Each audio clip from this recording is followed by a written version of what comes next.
আসসালামু আলাইকুম dear students, আজকে আমরা প্রিপোজিশন নিয়ে একটা খুবই ইম্পর্টেন্ট জিনিস আলোচনা করব। তোমরা প্রিপোজিশনে যারা প্রবলেম ফেস করো, আজকে আমরা আলোচনা করব যে অ্যাকচুয়ালি প্রিপোজিশন বিভিন্ন রকম প্রিপোজিশন, যেমন টু, বাই, তারপরে অ্যাবভ, আন্ডার, ডাউন, এগুলো আসলে কিভাবে ইউজ করতে হয়, কখন কোন জায়গায় কোনটা ইউজ করতে হয়। সেজন্য একটা এক্সিলেন্ট টেকনিক আছে, সেটা হচ্ছে সার্কেল মেথড। চলো আমরা সেই সার্কেল মেথড নিয়ে আজকে ক্লাসটা স্টার্ট করি। তো যেহেতু এটা নামই দিছি সার্কেল মেথড, সো চলো একটা সার্কেল আগে এঁকে নিই, তাই না? একটা সার্কেল আগে আঁকি, তারপরে বুঝবো যে সার্কেল মেথড আসলে কাজ করে এটা কিভাবে। সো প্রথমেই আমরা যেটা করব, আমরা আপ আর ডাউন এটা শিখবো। আপ, ডাউন, তারপরে তো আপ বলতে আমরা যদি যখন কোথায় আমরা আপ ইউজ করবো, ধরো এই সার্কেলটা হচ্ছে আমাদের এই প্রিপোজিশনের সার্কেল, ঠিক আছে? সো আপ বলতে আমরা বোঝাই এই জায়গাটা ধরো, আর ডাউন বলতে আমরা বোঝাই ধরো এই জায়গাটা। আচ্ছা, এগুলো রিঅ্যারেঞ্জ হয়ে যাচ্ছে, দাঁড়াও আমরা এটা ঠিক করি। আপ বলতে আমরা বুঝাই এই বান্দারে আগে ঠিক করতে হবে, দাঁড়াও। হ্যাঁ, আপ বলতে বোঝাই আমরা কি বললাম, আমরা উপরের বুঝাই, আর ডাউন বলতে আমরা নিচে বোঝাই, তাই না? তোমরা স্যার এটা তো সবাই জানে, আপ বলতে উপরে, ডাউন বলতে নিচে।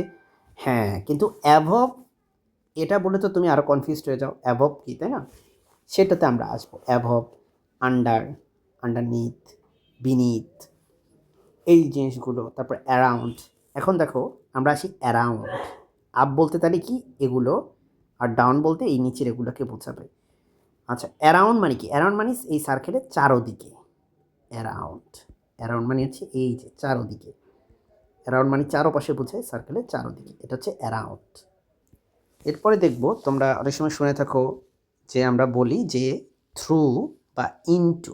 থ্রু বা ইনটু বলতে বোঝায় একদম তোমার এটার ভিতর দিয়ে চলে যাচ্ছে, কোনো কিছুর ভিতর দিয়ে একদম যদি চলে যায়, এটাকে বলি আমরা থ্রু বা ইনটু। সো এটা যদি আমরা ঠিক করি, সো ভিতর বলতে কিন্তু একদম মাঝখান দিয়ে চলে যায় ব্যাপারটা তা না। সো এটা হচ্ছে আমাদের থ্রু, THROUGH, বা ইনটু। কখন ইউজ করবো? যখন কোনো কিছুর ভিতর দিয়ে, কোনো একটা বাগানের ভিতর দিয়ে চলে যাচ্ছে, এটা যদি বুঝাইতে চাই তাহলে। এবার আমরা দেখি টু। টু কখন বসে? একটা জিনিস খেয়াল করো, যখন কোনো কিছুর দিকে গতি বোঝায়, যেমন এই সার্কেলের দিকে যদি আমি এগোতে থাকি, তখন আমি টু ইউজ করব। মানে এই যে দেখো আমার গতিটা কোন দিকে, সার্কেলের দিকে যাচ্ছি আমি। I am going to the circle, to the circle, তার মানে সার্কেলের দিকে যাচ্ছি। অ্যাওয়ে, অ্যাওয়ে বা ধরো যে ফ্রম কখন হয়? ফ্রম হয় হচ্ছে যখন আমি সার্কেল থেকে দূরে চলে যাচ্ছি। আমি ধরো যে এখান থেকে দূরে চলে যাচ্ছি, তখন হবে আমার ফ্রম, ঠিক আছে? ফ্রম হবে তখন। আচ্ছা, আরেকটা শব্দ আউট অফ। আউট অফ কখন হয়? আউট অফ তখন হয় যখন আমি, দাঁড়াও এটা আগে একটু একটা কাজ করি, এই বান্দারে আগে একটু সরাই। ওকে, আউট অফ হয় কখন? যখন আমরা কোনো একটা জিনিস থেকে, লেটস সে কালারটাও চেঞ্জ করি। So let me take this this pastel colour. Out of মানে ধরো এই সার্কেলের ভিতর থেকে আমি যদি একদম বের হয়ে চলে আসি, তাহলে এটাকে বলা হয় আউট অফ। এই ধরনের জিনিস বুঝাইতে আমি বুঝে ব্যবহার করবো কি আউট অফ, তার মানে আমি এখান থেকে বেরোচ্ছি, আর আমি সার্কেলের পাশ থেকে চলে যাচ্ছি দূরে, দূর থেকে সার্কেলের দিকে যাইতেছি। তার মানে আউট অফটা অনেকটা ইনটু এর বিপরীত। ইনটু মানে কি? তুমি কোনো একটা জিনিসের ভিতর দিয়ে চলে যাইতেছো যদি হয়, আউট অফ হচ্ছে তোমার মানে বাহির থেকে তুমি ঢুইকা ভিতর দিয়ে চলে যেতেছো, এটা হচ্ছে ভিতর থেকে বাইরে চলে যেতেছো, কাইন্ড অফ এটা একটা একটা উল্টা আর কি। যেমন আমি তোমাকে একটা উদাহরণ দিই, I am going out of this forest. ফরেস্টের ভিতরেই ছিল, সেখান থেকে বের হয়ে যাচ্ছ। I am going in to the forest, ফরেস্টের ভিতরে যাচ্ছ, ঠিক আছে? তারপরে ধরো ইনসাইড। ইনসাইড ধরো এই যে তুমি এখানে ভিতরে আসো, এখানে এই ক্ষেত্রে হবে ইনসাইড, অথবা অ্যাট, এগুলো সব ভিতরে থাকলে হয়। ধরো তুমি এই জায়গাতে অবস্থান করতেছো, so I am at, I am inside. Similarly ইনও কাইন্ড অফ এখানে একই অর্থে ব্যবহৃত হয়। ইন, ইন দিয়ে বোঝায় তুমি কোনো কিছুর ভিতরে আসো, কিন্তু সেখানে তুমি স্থির অবস্থায় আসো। যেমন এই সার্কেলটা যদি হয় Dhaka, I am in Dhaka. So I M in the circle, সার্কেলের ভিতরে আসো কিন্তু স্থির অবস্থায় আসো। এবার যদি বলি অন, অন মানে হচ্ছে তুমি কোনো কিছুর উপরে আসো শায়িত অবস্থায়। Let's take different colour. কোনো কিছু উপরে আসো, লেটস সে আমি এই সার্কেলের উপরে আছি, সো আমি এখানে লিখবো অন। ওই যে বলে না যে the Apple is on the table, on the table, টেবিলের উপরে অ্যাপেল আছে। ঠিক আছে, অন কখন হয় হোপফুলি বুঝতেছো, যে কোনো কিছু ঠিক উপরে যদি শায়িত থাকে তাহলে the cat is on the bed, বেডের উপরে আছে। এবার আসি ওভার, ওভার কখন হয়? হ্যাঁ, ওভার কখন হয় আর অ্যাবোভ কখন হয়, এই দুইটা খুবই কনফিউজিং। ওভার কখন হয় আর অ্যাবোভ কখন হয়, দুইটাই তো উপরে বোঝাচ্ছে। দেখো এই যে সার্কেলের কিন্তু উপরে, বাইরের দিকে। সো যদি কোনো কিছুর উপরে থাকে, কোনো কিছুর উপরে থাকে তখন হয় হচ্ছে ওভার। তো কোনো কিছুর উপরে থাকলে অ্যাবোভও হয়, বিচ্ছিন্নভাবে থাকতে হবে এরা।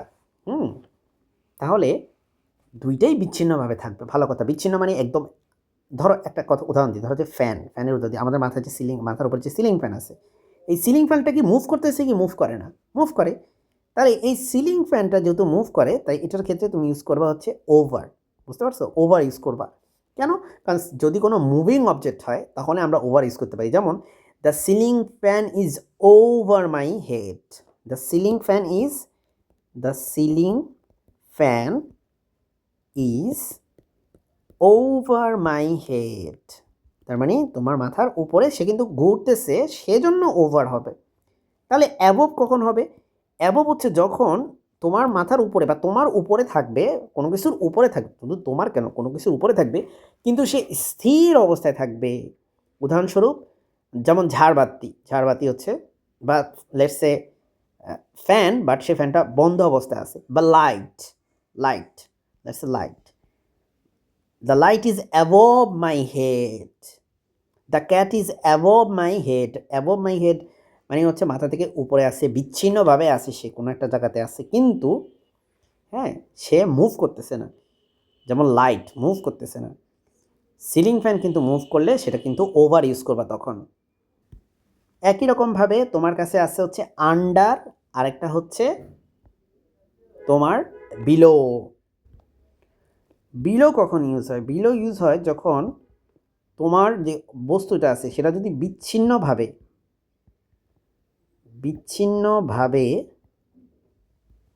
নিচে আসে, বুঝালে বিচ্ছিন্নভাবে আসে নিচে। আর যদি তুমি বলো যে না আমার ওভার মানে আন্ডার মানে কি, আন্ডার হচ্ছে যখন সে অবিচ্ছিন্নভাবে নিচে আসে, মানে ডিসকানেক্টেড না, অবিচ্ছিন্নভাবে নিচে আসে। যদি সে অবিচ্ছিন্নভাবে নিচে থাকলে তোমার হচ্ছে আন্ডার হয়। তারপরে বিসাইড বা বাই কখন হয়? যদি ধরো এই সার্কেলের পাশে কেউ থাকে, হ্যাঁ, এখানে অন মানে কিন্তু পাশে না, অন মানে কিন্তু একদম, আমি আরেকটু ভালো মতো দেখাই, এই যেভাবে লেগে আছে, একদম লেগে আছে। আর যদি বলা হয় একদম লেগে আছে বুঝে, হ্যাঁ, এটা একদম লেগে আছে বুঝে, এমন না যে ডিসকানেক্টেড। এই দেখো একদম লেগে আছে, আমি এমনভাবে দেখাচ্ছি। আর যেটা বললাম যে বাই, লেটসে আমি এখানে বাই দেখাচ্ছি, কোথায় দেখাবো, লেটসে আমি এখানে দেখাই বাই, আরেকটা কি বিসাইড। ভাই আর বিসাইড মানে কি, মানে এই দুইটা প্রায় কাছাকাছি অর্থে ইউজ হয়, মানে পাশাপাশি আছে কিন্তু লেগে নাই, কাছাকাছি। দেখো এই সার্কেলের সারফেসের কাছাকাছি কিন্তু লেগে নাই, এই জন্য এটা হচ্ছে কি হবে, বাই বা বিসাইড হবে। সো এখানে কাছাকাছি আছে বাট লেগে নাই।